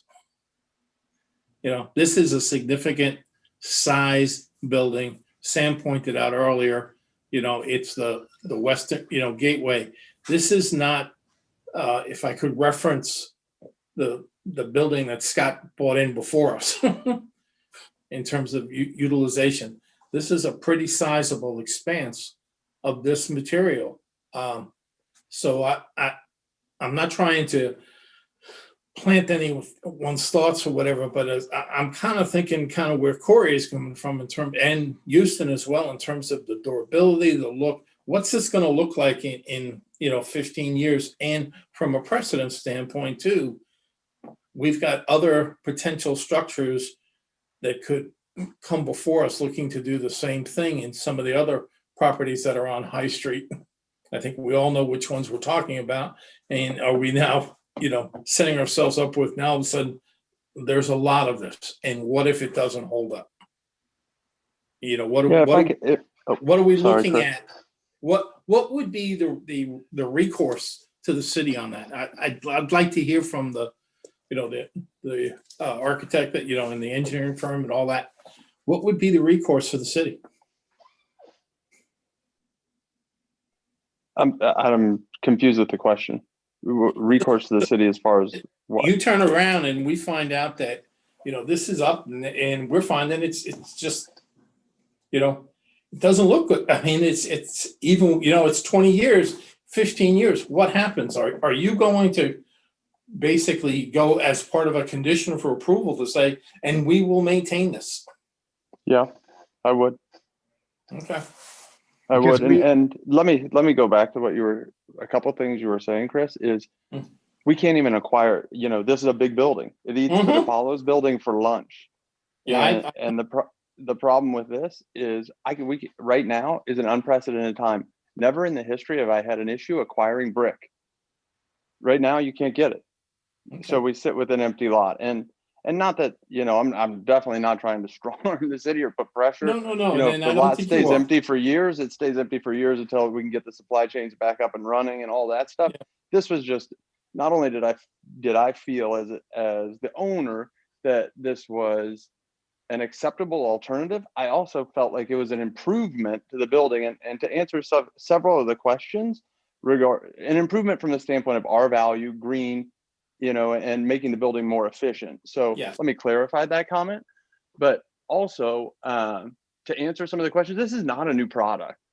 Chris knows that this is not a new product that's in the marketplace. It's been around for years. And all they've done over the years is improve and tweak the product to a point where th're comfortable issuing the kind of warranties that they're issuing. But if it's a condition, I'm happy to accept it, a condition where we'll guarantee to maintain the product for, if you want, for 50 years or anything like that. But I would also say that even with an all brick building, that the mortar joints fall out and it needs to be, repointed and all kinds of stuff. And we could drive through Main Street or High Street in Oxford and point to 20 buildings that need to be repointed right now that the owners don't maintain or don't repoint them to the point of disrepair. And same with the brick, deteriorating. And that was actually my point, is there's little recourse for the city. And when you talk about a warranty, we're not the owner or the warranty holder. We have no right in that conversation. But if I could, but guys, this product has been around since 1969. Yeah, it has been. It's not a new product. I will share with the group that this has been. I've known of its usage number of years, particularly over in Europe. It may be what I would call relatively new to use in the United States, but that's probably been, probably in the 90s and things like that. So, to that extent. The other thing, and Edna, and I'll get to you in a moment, to Corey's, if I could kind of piggyback on one thing that was said there, I agree, you can have mortar falls out, it's got to be repointed and so on. We're just not familiar with. So how do you, we know how you repoint a brick building. We don't know how you remedy. You guys, this material. It's essentially like patching a piece of drywall. It's like it's honestly like putting a patch on a piece of drywall. That's how you fix driving. Okay. You And know, that's because why I'm it's a comfortable, skim Chris, coat of, with you know, if the city wanted to go ahead. if it's a skim coat of drywall mud on a piece of drywall, it's the same thing as a skim coat of the mortar bed on the ephes material. That's going to give it the texture back. And then honestly, a painter can paint it in, an artist can paint it in. You could essentially make it anything you want it to make it. Mhm.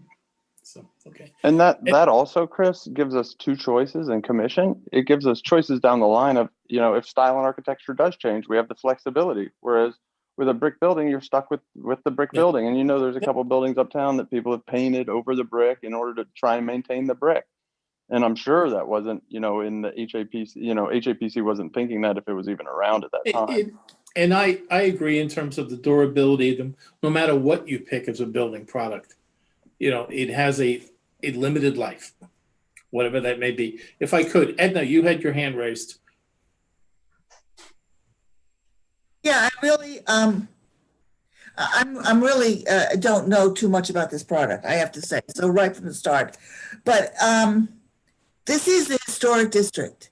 I mean, this is not, say, you know, Harvard has buildings with this. That's completely irrelevant. This is the historic district of Oxford, Ohio, where, you know, there are historic buildings that we want to maintain the beauty of them. So that is one point that I wanted to bring up. The second is, I'm really glad that it would reduce the carbon footprint and that it has insulation qualities. That's excellent. But what about its toxicity and its long-term toxicity? Is this used for, I would like to know if this is used for residences. Is it safe? Does it crumble? I'm not familiar at all with this material, and I would have to know much more about it. Then in addition, there's some confusion here. You've just told me that it's already been in use for 50 years, but then if that's the case, why does it only have a 20-year warranty? And moreover, why are we describing it as a new product? So I'm really quite confused about this. This doesn't, there's a certain lack of clarity to me about all this. And I don't understand, or, you know, why we should approve what is actually a change and a new material apparently in the historic district.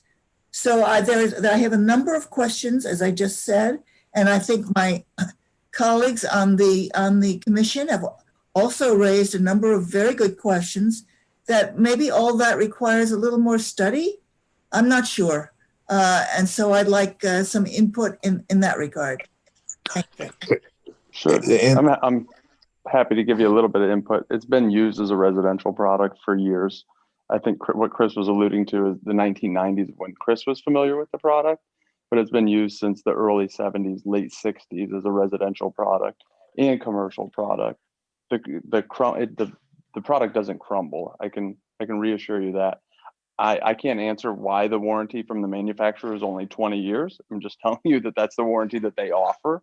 What I can tell you as a developer in Oxford, having built other buildings in the historic district, is that I would guarantee to maintain the product through the lifetime of the building if that is of a concern to you all. So the whole purpose is and I guess toxicity, to answer your question, it's been used in residential homes since the 70s, and I haven't seen any toxicity issues. But I guess more to the point is that we wanted to find a product that was, we can't get the brick in the color that's available right now. Mm-hmm. And, you know, I'm not trying to push the building and push it to go on or anything like that, but I am here at the commission just saying I cannot achieve what we've laid out, unfortunately. So as an alternative, I thought that this product would be an upgrade, you know, adding our value and still giving us the same look of the building and still giving us what we all agreed upon with the brick, at least for the first 16 feet of the building, which is where all of the foot traffic is going to go on. So, you know, my thought process as the owner of the lot was this is, I think, exceeding the best we can do with all circumstances considered. Now, what some of the concerns were, is this setting a precedent? I think we're in pretty unprecedented times where I go to a brickyard and they don't have any brick. I think that is an unprecedented event. I've never had that happen before. And so then the question is if we wait, how long do we wait, before we start looking at alternative materials to do these kind of projects? Do we wait another month to see what the brickyards do, or see if, the logistics get fixed? It just creates all kinds of issues. Whereas, and I think you alluded to it earlier, Ms. Southard, is that, at some point in time, this hopefully will all be over and we'll be back to business as usual. If this was an 1,800 square foot building like the previous project and it's all brick, no problem. Brickyards can handle that kind of volume right now. Again, back to this building is 8 times as big as that building. Yep. No, So I have 8 times the brick. Right. Well, and I think also, just for clarity, and Chris, I apologize for jumping in. Edna was talking about, Greg referred to the product as new. So that's, I think, where some of the confusion comes from. And while I respect your observations about this is unprecedented times, one of the things that this commission's been handling for years is dealing with things that weren't a big problem in 1983, but now they are. So I think that's where our slow and steady wins the race approach is probably more clear, is because the town is 1811, the university is 1809. So as we're looking at these things, we're not looking at, a supply chain issue that's 6 to 8 months. We're looking at the physical and historical footprint of 200 plus years. Yeah, and Lindsay, please understand that, in what Corey is sharing, that, we've had this board, the current commission is dealing with issues that, things that were done in prior, and I'm not blaming prior commissions in any way. It's just the idea that we're seeing some of the effects of things that were approved back then in terms of, and trying to, I wouldn't say rectify it, but kind of deal with the fact that it's now 20 years later, things didn't exactly turn out like I think they thought, and they had the best interest in mind, just as we are now. And I will share with, I can understand the frustration with trying to get material and all that. These are uncertain times, not only because of the pandemic, but just also because of all the storms and everything else that have hit the coast in terms of, there's just a shortage of building materials, period. Wildfires, the whole thing. Yeah. I mean, I'm with you. It's a mess all over the country. I can hear, I'm even surprised that your supplier for Drive It is able to come up with the amount of material Chris, needed. it's the supplier for Drive It and the lumber supplier. Yeah, We're getting annihilated on. We're barely getting a lumber package. Leslie, excuse me if I'm interrupting, but I mean, one of the reasons you're breaking up there, our company, system. I'm sorry. One is, the brick facade and being almost an exact match to what he was proposing, was the sustainability of the building plus the efficiency of the building. I mean, seeing as how we're talking about history, everybody's trying to make history with trying to make buildings green and more efficient and, more cost effective to run. And so that's why we presented this solution to him. Mm-hmm. Okay. What is the R value? The other thing I would add, just for the commission's point of reference, if you wanted me to deed restrict this property to guarantee that maintenance stays on the deed of this material or of any suitable material, if it needed to be replaced 100 years from now or 150 years from now, that, we would come back to HAPC, we'd be willing to do something like that and put a deed restriction on the property so that everybody's comfortable. I'm not trying, I would never want to build, and definitely would not want to build in the Uptown district and have a bad building. And so I have full confidence that we would maintain the building, but even generations past ours would continue to maintain the building as well with a deed restriction if that made the commission feel more comfortable. Dana, did you have something? Yeah, I just wanted a clarification. In the agenda, the packet materials, there's a master wall reference, but you keep referring to Drive It. Is that the actual product, Drive It? Yeah, Drive It is the actual product. When I put the packet together, That's when Steve and I were talking about this, using this particular product, and we were at a short time to get the pack together. I got that material. Basically, what I was looking at was the overall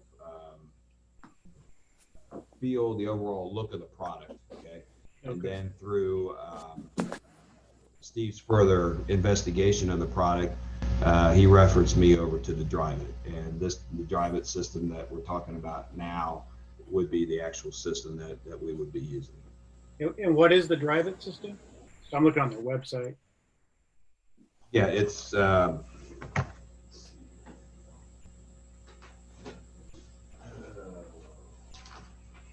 Custom brick. It's under custom brick. Yeah. Okay. All right, thank you. Mm-hmm. Or new brick and renovations. Okay. Yes. There's a lot of information on there about outsolation solutions from Drive It. There's a lot of their different products. I mean, the applications, pictures of various buildings that they used. Use this on the textures that you're able to obtain. Talking with the field rep yesterday, he said that he'd be able to come down here, and I would actually send him a physical sample of the brick board of the brick that I originally brought in a year ago that HAPC approved, the brick veneer, and that way they could take it to their lab and be able to match up the colors. He said almost dead on. So you get that blended look instead of the monolithic look. I think someone earlier too had asked about the R value of the system, and it depends on which oscillation system you use, but it's either 3.85 per inch or 5 per inch, and that's a continuous insulation system too. So just as Lindsay and Greg were saying earlier, the operating costs of the building and running the HVAC, the savings could be substantial relative to the regular cavity system, just because we're adding a lot of continuous insulation to the building. So, Dan, did you introduce yourself? Oh, no, I did not. I'm sorry. Yeah, I've been on the call for a while. I'm sorry.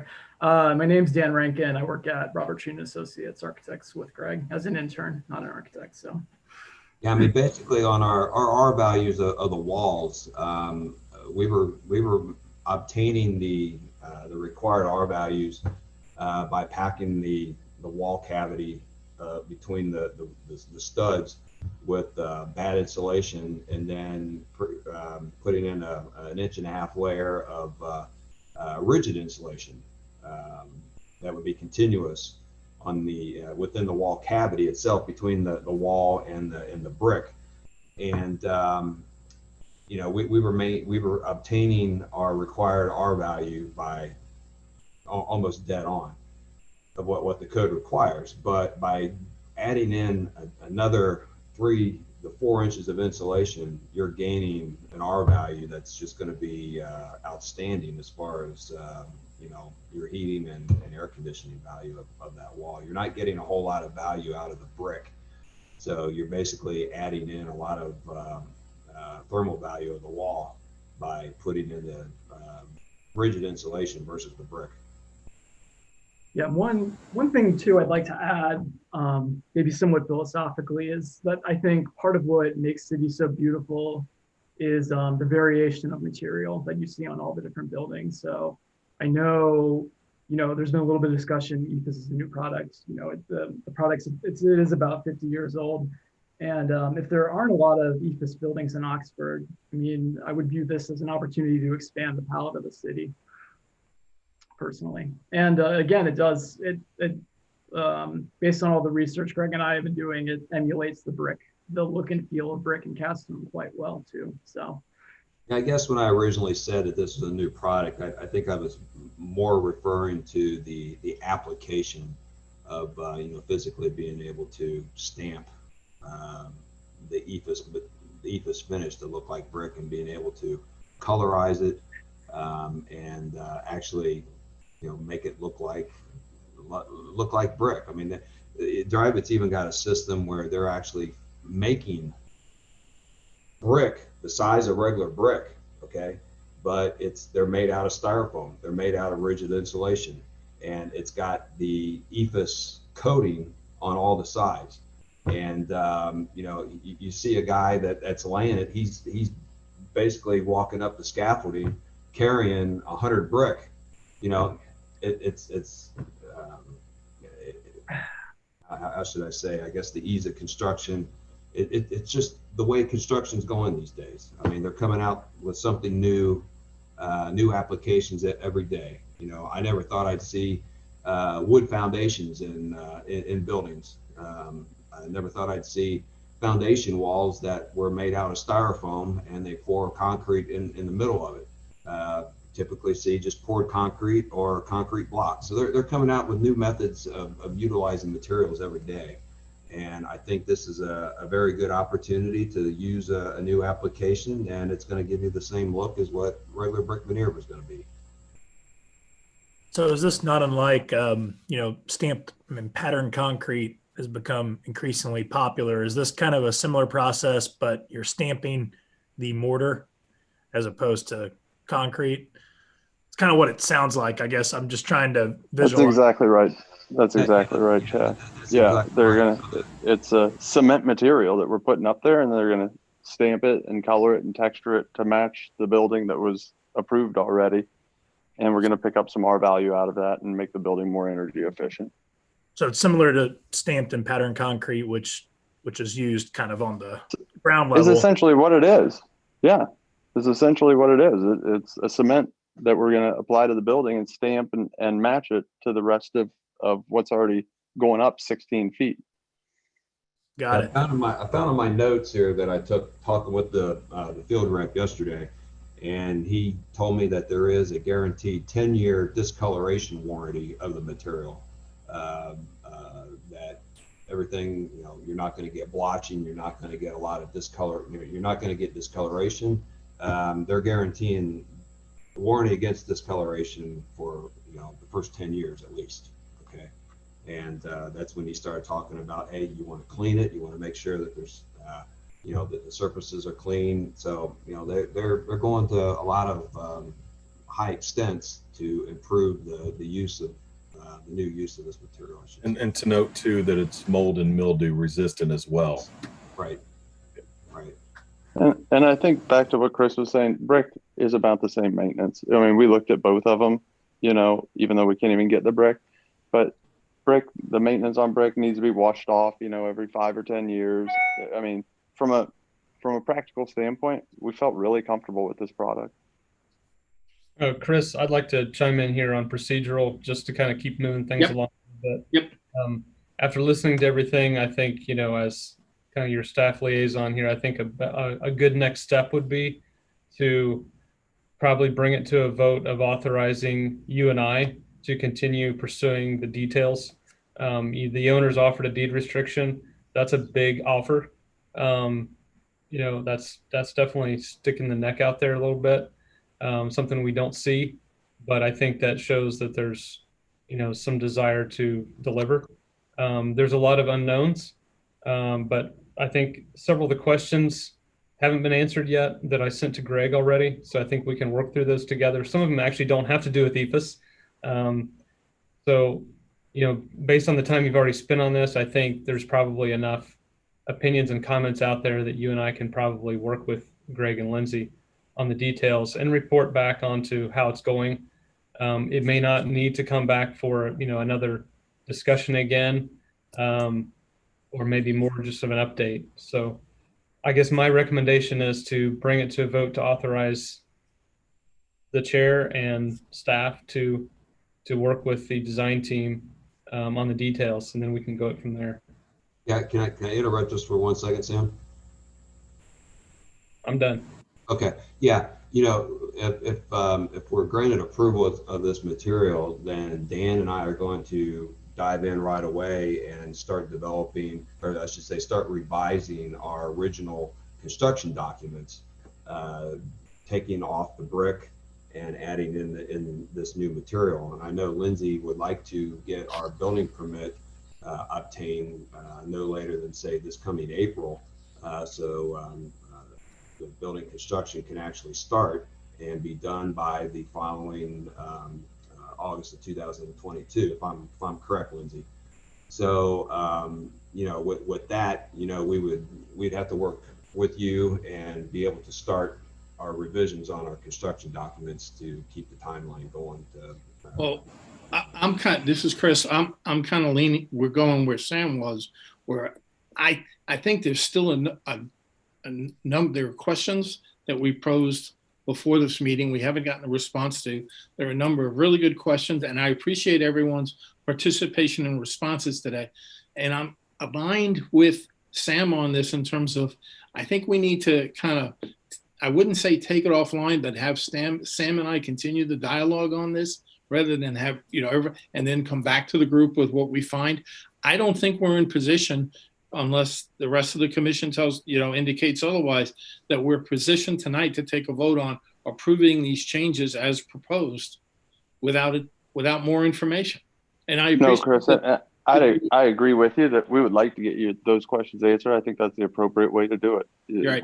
We'll take it up with Sam. We don't want anybody, especially in this district, to feel blindsided, caught off guard, swindled, taken advantage of, or any of that. So I want to get every question answered that everybody has, make sure everybody is comfortable with it. And if we move forward with it, great. And if it means that we push a project off a couple of years, that's okay too. I'm just, you know, what I agree with Sam, that there's the gateway to Uptown and gateway to Oxford. And I want to give you a product and a building that represents that. And I think we all appreciate that. And look, we want to work with you on this. It's just, there are a number of things that are still outstanding. So can I have? And if I could, I will supply you guys with a material sample of what it will look like with the limestone, the brick, and the window together. Okay, that would be helpful. So yeah, is everyone in agreement? Sam, I'm not sure if I should make the motion to. I can make a motion to table it until you and Sam get more information. Excellent, thank you, Corey. Do I have a second on that? Seconded. Okay. I thought it was, I'm a little confused. I thought it was going to be, the motion was going to be to have it be handled administratively, not to be tabled per se. Sam, maybe you can interject on that. That was my recommendation. But if you want to bring it back, if the owner's okay with another month of waiting, that's fine. There is a time sensitive issue where the authorization of the previous approval will actually expire in 2 days. So, if you're going to table it, then I would recommend granting, say, a 6-month extension on the approval of the design, so that would give us some time to work through some of the details. So Chad, you bring up a good point. I heard what Sam said, but what I heard from Chris was a tabling. I am completely fine either tabling it. Either way, we need an extension for these folks because 2 days is not going to accomplish anything. So Chad, I'm open if you want to, technically, if you want to amend it, I'll accept it. But if you amend it, add the 6-month extension to allow them the time to do what they have to do. Yeah, I think the 6-month extension is appropriate. And then whatever the correct procedure is to have it be handled administratively between Sam and Chris and any other staff. I accept the amendment. Okay. Edna, I think you had second. Are you okay? And I seconded with the amendment. Okay. So any other discussion, or shall I call a vote? All in favor of us taking this forward as an administrative manner? We'll get out of the information and handle it that way. And also at the end, including granting an extension on this, for 6 months. All in favor, raise your hand. Okay, I see everyone voting yes. Anyone opposed? I see none opposed. So why don't we handle it that way, ladies and gentlemen? I appreciate everyone's participation. I know this was probably a longer discussion than we all thought we had, but I thought it was a good discussion. And I appreciate the commitment on behalf of Rodbro and your entire team with working with us. I really appreciate that. It is a significant building within Oxford. And again, thank you very much. I appreciate your time. Thank you. We want to continue. Thank you very much, Commission. Okay. Thank you. Thank you. Thank you. Okay. I think that's now. Moving on, we had the administrative approval real quick. Sam, you want to just brief everyone on that? Yeah, this is the one that's Seaview Outfitters being converted to a bank, Bank of America, an unmanned bank. It's gonna be a little bit unusual, but they had the facade changes already approved. They did not have the sign, so this is the sign. We had asked them to move it over the doorway just to help with symmetry of the facade a little bit, and it's been approved already. So really, there's no input needed, but just want to let you know. I do want to comment one thing. You may have seen me disappear there for about a minute or two. Unfortunately, my power supply on my iPad was dying faster and I had to switch equipment. So thank you all for working with me on that. So, Okay, we voted on a few things. We'll just bring you up to speed later. Thanks, Chad. Dana did a great job stepping in. So, I mean, yeah. Right. Thank you, man. Dana, I almost handed it to you saying, Dana, take it for a second. I got to run. I got to switch equipment over. So, okay. Just two things. And I realize the time, we'll try to move as quickly as we can. Dana, can you speak briefly on the reference card you and I talked about? Yeah, this was kind of motivated by the 101 Church Street project. And I guess it was, that was a long 2-month or 3-month long drawn out thing. And I was thinking in my mind, what would make it easier to help make decisions or go through a process like that?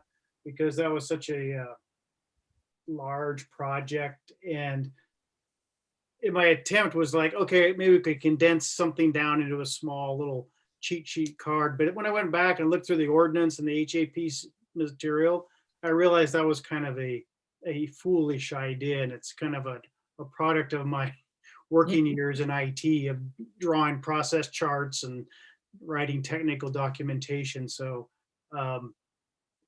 forgive me for wasting your time. No. That was a failure, unless anybody has any comments or ideas on that. I do want to say, I don't think it's a bad idea. I'm now the chair of planning, and one of the things we do is decision standards. And Sam and Ben help us walk through decision standards to make sure that we have public record of consistency so that we're all on the same page. If somebody misses something, we have a really great checks and balances. So Dana, I think your concept is dead on. And I would actually encourage you to work with Sam and Ben and Chris to see if there is, it may not fit on a reference card, but, I know the decision standards really help us to, kind of stay on target. Corey, it's funny. I was trying to bring decision standards into the discussion when we were talking about 101 West Church. I saw, and yeah. Hey, hindsight's 20/20. Yeah, but I think it's a good idea. Why don't we take that as a takeaway from this discussion to look at the decision standards approach. Dana, could you provide us the what you use in planning, the decision standards? Yeah, it depends on what we're working on. Sam, could you just pull him a good reference? Yeah, because if you think about different, planned unit development would have different decision standards than a rezoning. So if Sam's a lot more knowledgeable. Yeah, they're all different, but the HAPC decision standards are, you can count on one hand, and the planning commission ones are hands, feet, everything. So it's a longer process. Notebook. Why don't we take that away, and we'll go down the decision standards route versus the reference. Okay. Use that as the reference card. Okay. That sounds good. Okay.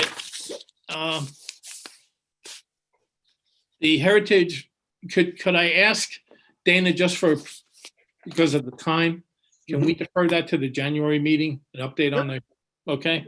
And I'm going to say the same thing, because on the long-term projects, unless everyone is violently opposed, given the amount of time we've been at this already, 2 hours, which is, I know, and I appreciate everyone's time, we'll just table the long-term projects for the next meeting. How's that? Yeah, that sounds good. that works. Okay. I just wanted to let the group know, I sent you the links to the EJI materials. Great. Okay. So without anything further, again, I appreciate everyone's, yes, Edna. Don't we have a small cell phone guidance to discuss briefly? Yes. I mean, I think that's pretty important. Yes, let's get to that one. Sam. In fact, I think it's a pretty high priority. Yeah, because they're, thank you, Edna. I appreciate bringing up. No, I appreciate you catching that one. Okay. Sam, you want to talk what you've got? Sure. I don't have anything written for Oxford, but I have talked to Athens and Cincinnati about some design guidelines, and I understood from the last meeting that there was some interest to pursue some kind of regulatory oversight just because of the proliferation of small cell poles. That's something that it's a little bit dicey because of the state preemption that's in effect right now. But the state guidance, like I said before, does allow some what they call reasonable controls. I can give you kind of a one-pager via email to review before the January meeting. I know that Edna would like to put this in front of the council as soon as possible because it looks like we're going to have several built in 2021. And if we get more, I think her idea is why wait for the public feedback and criticism, just kind of get ahead of it. So Athens drew up a pretty detailed one. I don't think we want to go to that length. I also need to talk with the service director because these are going to be landing in the right of way most of the time. And we need to find out what the ability is to regulate and provide the oversight. It's cheaper for the telecom companies to put them in the right of way, then they don't have to pay land rent. But if we're going to allow that as a city, then they need to be done appropriately, regardless of whether it's in the historic district or not. So I think since we don't have any other design review group that really covers the whole city, other than planning commission, more private property, it makes sense for the historic commission to provide some guidance. So if I'm still seeing the nodding heads, then I can continue with that. Yes. Yes. And Edna, what I would ask if for some reason, either you or Sam, whoever wants to bring it up at the next city council meeting, just to kind of give them a heads up that we are working on something that we hope to present to them very shortly, just so the idea that they have a kind of a heads up that we've got something coming regarding these cell phone, the small cell poles.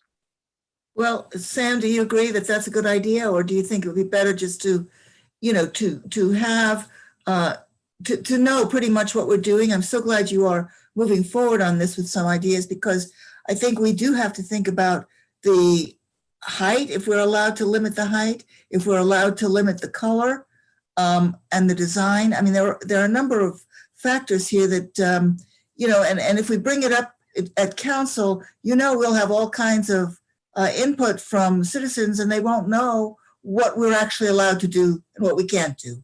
So good point, Edna. it might make more sense to have the review come, because this is an issue that relates to home rule. So Ben may have some good thoughts on, Ben and his team may have some good thoughts on this, and you working together can perhaps come up with a good plan that could come forward for the city to implement. I think that would be great.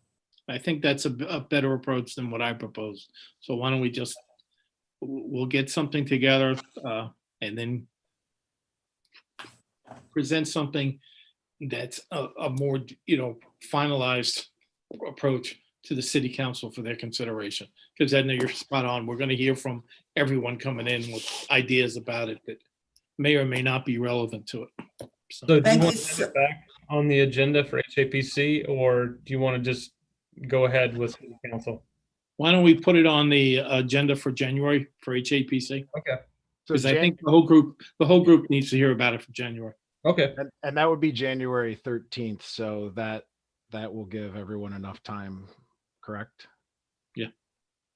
Thank you so much. If we have it out, what I'd like to do is then ask everyone to kind of look at it, because that way we can have hopefully, a short discussion about it and be able to take action and then get it on the next, next possible time slot on the city council agenda.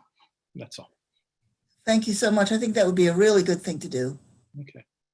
And I think it's possibly in the category of urgent because they're going to start putting those up. Oh, yeah. And in the absence of something, that's what do we have to stop them? As we have learned many times. Yes. So, okay. Anything else?